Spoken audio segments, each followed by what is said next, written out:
is the changes that have been made it to version 4 of the dashboard. Now we skipped version 3. That was just experimental. I was playing around with different things. So when I finished up with what I wanted, I went right to version 4. So the latest one out there before this would have been version 2S, I believe.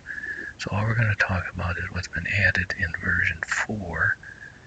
If you want to find out about all the other things and how they operate, you're going to have to go back and look at all the other videos, because all I'm going to talk about is what has been added here.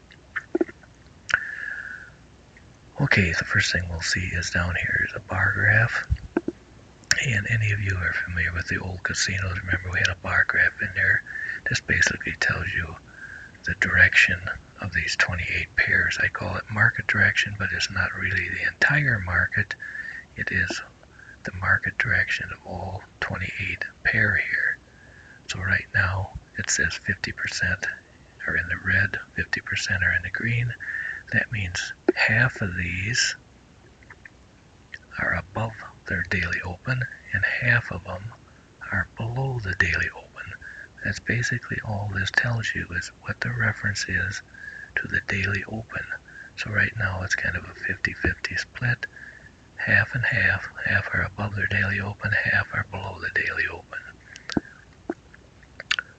What I'm getting at there is, if you open up this one here, like the dollar yen, this is a 1 hour chart, so this is a day from here to here, and you can see the day isn't finished yet. But here's the daily open right here, and you can see we are below it. We are below the daily open, so this one would count as part of the 50% that's below the daily open. Now from this you can't tell which ones are above and which ones are below, but if you turn on the heat map and you click this market filter button, you'll notice what that does. It picks which ones are below and which ones are above the daily open. And like I said, we just looked at the dollar yen and it was below, and this is telling us it's below the daily open. And you can also tell by looking at the names over here, which ones are above and which ones are below their daily open. And this will vary a little bit. It'll be more erratic when the day starts to open. The first day opens, because you'll get some of them, that are going up and down right around the daily open. So this will jump around a bit. But if you get a big bar of green all the way over here to the end, that's telling you maybe you should be just trading long, because everything is above the daily open. They could be moving up. But what you can do is look at which ones are above and which ones are below, and then look at how it corresponds to your bar graphs here. Here you can see, like the pounds, it's telling me they're all above the daily open. And if you look at their bar charts here, it's giving you good representation that apparently they maybe were moving up. Okay, so that takes care of that, and like I said, you can use that as a final filter over here. So now when you have a chart with a TS on it, when it sends a signal, like in this case for the Aussie New Zealand, if it sends a buy signal, it agrees with the buy over here, it will open a trade. But if it sends a sell signal, and since this is only saying buy, it will not open the trade. But remember, these are just telling you above or below the daily open, but you can use them as a filter by turning on the filter. And if you turn off the filter, then they go away and you go back to buttons that say you can either buy or sell depending on what's coming in on the TS. And you also go back to yellow here. And if you're using now, if you got that turned off, when you click this button, it's just like before. Now you'll notice there's a little, let's go back, it says G60. The G means just the graph. I just kind of put that in there. I ain't got enough room for the whole word, because when you get the longer time frames, it's going to be too long. So it says graph, 60 on the 60 minute. Remember, you can change these with the up or down arrows. You click it again, it goes to F60, which F stands for filter. You see, you're using it as the filter. You're using these as a filter now. And when you have this one being used as the filter, when you're using the heat map as a filter over here, you cannot use the market filter, because the market filter also goes into this spot. You can only have one here at a time. So if you're using this one, you can't use this one. But now when you go to the next step, see it changes to a T60, means trade.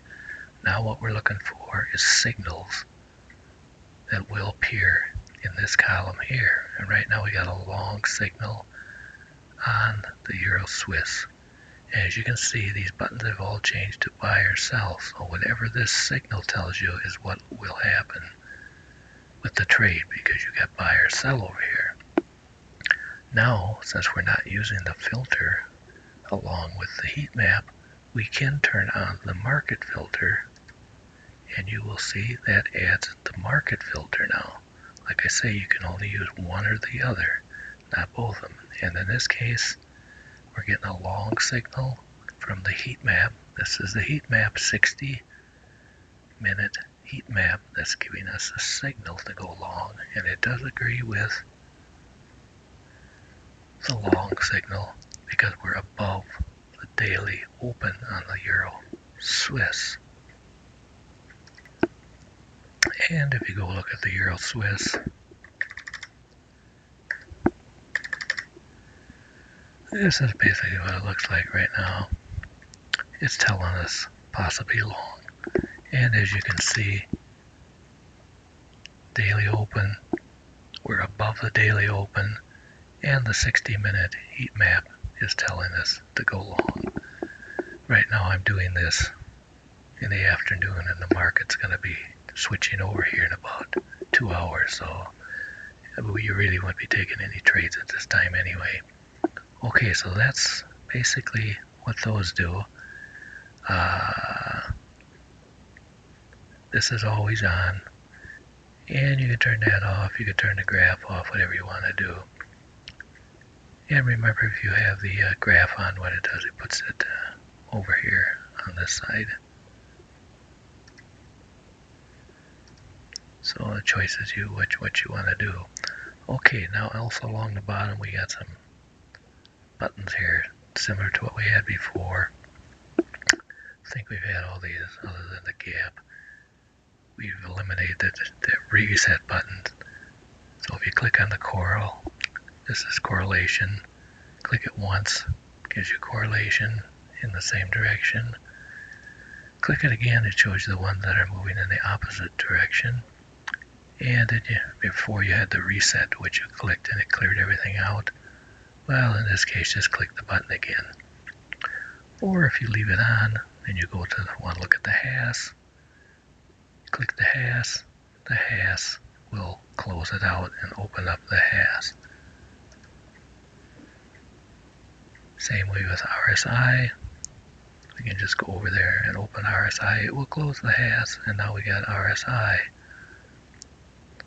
Overbought, oversold. Click it again, it goes away. And also what we've added now is a gap button. This is mainly used, it only looks for gaps at the start of a new day. And usually only play the gaps when we start the new week, which would be like Sunday night or whatever time your broker opens up for the new week, because that's when we usually have some good gaps. As you can see, the gap today, this would have been today's gaps.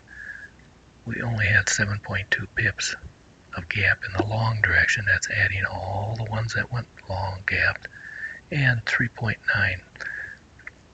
So that's why I say we usually don't trade this during the week. This is a Sunday night weekly open. When the market opens for the first time for the week, that's when we trade this. And you can see it tells you what the gap is for each pair. And actually the biggest one right now has only been the pound New Zealand 1.7. It gapped down, pound New Zealand.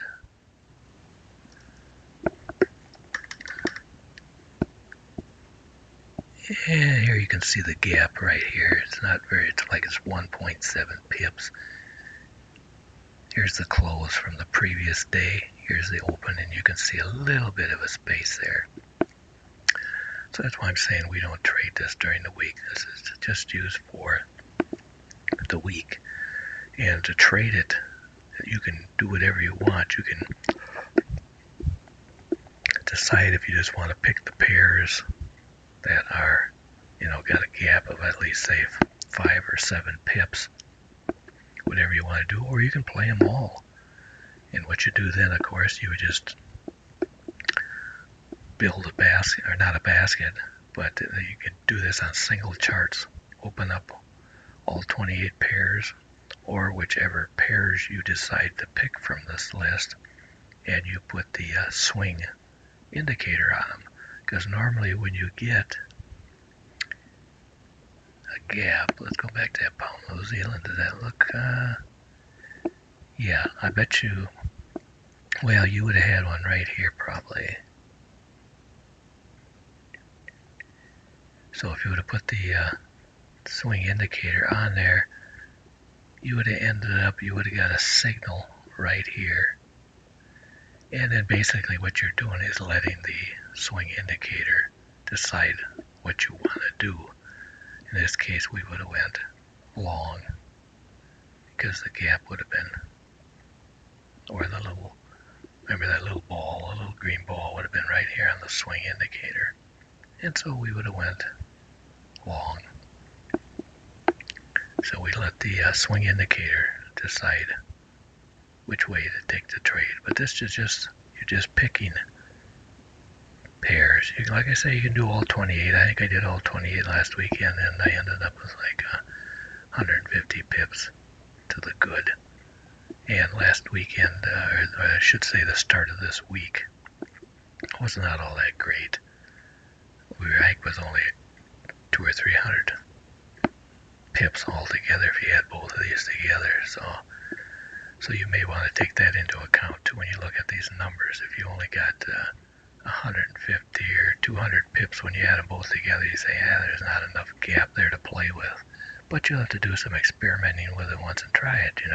Like I say, try it on all 28 pairs, and then right after the market opens, wait till the market opens, give everything a chance to settle down. And I played it actually on hourly charts is what I played it on this start of this week. Put the swing indicator there on hourly charts. And I believe what I did, I played it with the equity lock. And then one and done. So I traded it like a basket as they kicked in. I traded it as a basket, and then I let my equity lock take me out, and I think I had it set at 150, and I was using a 0.1 at the time. So I played it like a basket. I played all 28, hook and go, not hook and go, swing, put the swing on, and let the basket equity lock take me out. So basically that's what the gap button is for. You got to pick which one to use, or use all 28, it don't matter, and let the swing indicator get you into the trade, and then let your equity lock take you out if you want. It's all kinds of, there's many different settings on these things. We just can't possibly test them all and see which ones are the best or which ones will work. Remember, these are just tools for you to use. So we do not give a set file and say, you put this on there, end of the week you're going to be a millionaire, because it ain't going to work. Okay, so that covers those buttons, it covers this, and you notice there's one other button here. It's called Go to Seller 9 website. I put that on there, so if you want to go to my website and see what's going on or download software, you just click it, and of course it comes up on the other screen over here. It should take you to my website. In this case, it looks like it took it, used Internet Explorer, so I don't know. It depends on if it's going to work for you or not. I got Chrome on here, and I also got Internet Explorer, but it looked like it launched Internet Explorer. So, but then you can go to the website and then download software or do what you want over here. And trading room I changed a little bit. Just added some things in there to be aware of. And then of course we have the video page. Like I said, videos. This is just an update to the dashboard, so be sure you go back. If you haven't used the dashboard before, look at all the previous ones. And remember, on the software, when I post it over here, I haven't posted it yet, but it'll be posted right here. And here's the latest one, is the version 2 was 2S actually up. It'll be right in here, and this video will be associated with it that I am making right now. So that's basically what that button does. Just gives you a shortcut over to the website. Okay, so I think that about covers everything. I don't recall anything else I changed in here, so it's up to you how you want to use it and get it working for you. So have a nice day.